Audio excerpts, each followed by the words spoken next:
Kottarakkara taluk government ആശുപത്രിയിൽ കൊല്ലപ്പെട്ട doctor Vandana Das കേസിൻ്റെ സാക്ഷി വിസ്താരം ഇന്നും തുടരും. കേസിലെ 2-3 സാക്ഷികളെയാകും ഇന്ന് വിസ്തരിക്കുക.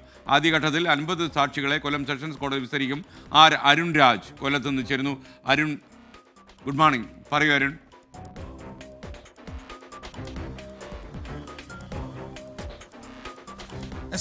Good morning.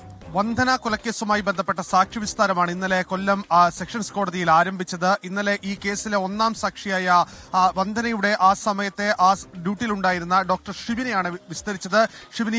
മുഹമ്മദ് ഷിബിൻ ഈ പ്രതിയെ തിരിച്ചറിഞ്ഞു. പ്രതി ആക്രോശിച്ചുകൊണ്ട് കൊല്ലുമെന്ന് ഭീഷണിപ്പെടുത്തിക്കൊണ്ടാണ് വന്ദനയ്ക്ക് നേരെ പാഞ്ഞെടുക്കുകയും കയ്യിൽ കരുതിയിരുന്ന കത്രിക ഉപയോഗിച്ച് ശരീരത്തിൽ ആഴത്തിൽ കുത്തുകയും ചെയ്തതെന്നാണ് ഡോക്ടർ മുഹമ്മദ് ഷിബിൻ കോടതിക്ക് മുമ്പാകെ നൽകിയിരിക്കുന്ന മൊഴി. ഈ പ്രതിയുടെ ആ സമയത്തെ മനോനില അത് ആക്രോശിച്ചുകൊണ്ട് എത്തുമ്പോൾ വളരെ വൈകാരികമായിരുന്നു എന്നുകൂടി ഡോക്ടർ ഷിബിന്റെ ഭാഗത്തുനിന്ന് മൊഴിയായി രേഖപ്പെടുത്തിയിട്ടുണ്ട്. അതേസമയം ഈ കേസിൽ ആദ്യഘട്ടത്തിൽ 50 സാക്ഷികളെയാണ് കോടതിക്ക് മുമ്പാകെ വിസ്തരിക്കുന്നത്. ഈ 50 സാക്ഷികളുടെ വിസ്താരത്തിന് ശേഷമായിരിക്കും തുടർന്നുള്ള സാക്ഷികളിലേക്ക് പോവുക. ഈ കേസുമായി ബന്ധപ്പെട്ട് നേരിട്ട് കണ്ടവർ, ഈ പ്രതിയുടെ ഈ അക്രമം അടക്കം നേരിട്ട് കണ്ടവരെയാണ് ആദ്യഘട്ടത്തിൽ വിസ്തരിക്കുന്നത്.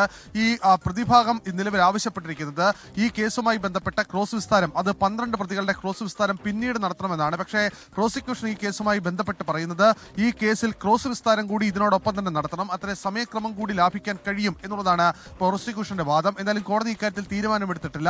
ഇന്നു മുതൽ ഇനി തുടർച്ചയായുള്ള ദിവസങ്ങളിൽ ഈ സാക്ഷി വിസ്താരം അടക്കമുള്ള കാര്യങ്ങളിലേക്ക് കടക്കാനാണ് കോടതി നിലവിലെടുത്തിരിക്കുന്ന തീരുമാനം. ഈ സാക്ഷി വിസ്താരം അടക്കമുള്ള നടപടിക്രമങ്ങൾ കേൾക്കുവാനായി വന്ദനയുടെ മാതാപിതാക്കൾ കൂടി എല്ലാ ദിവസവും ഇപ്പോൾ കോടതിയിലും എത്തുന്നുണ്ട്.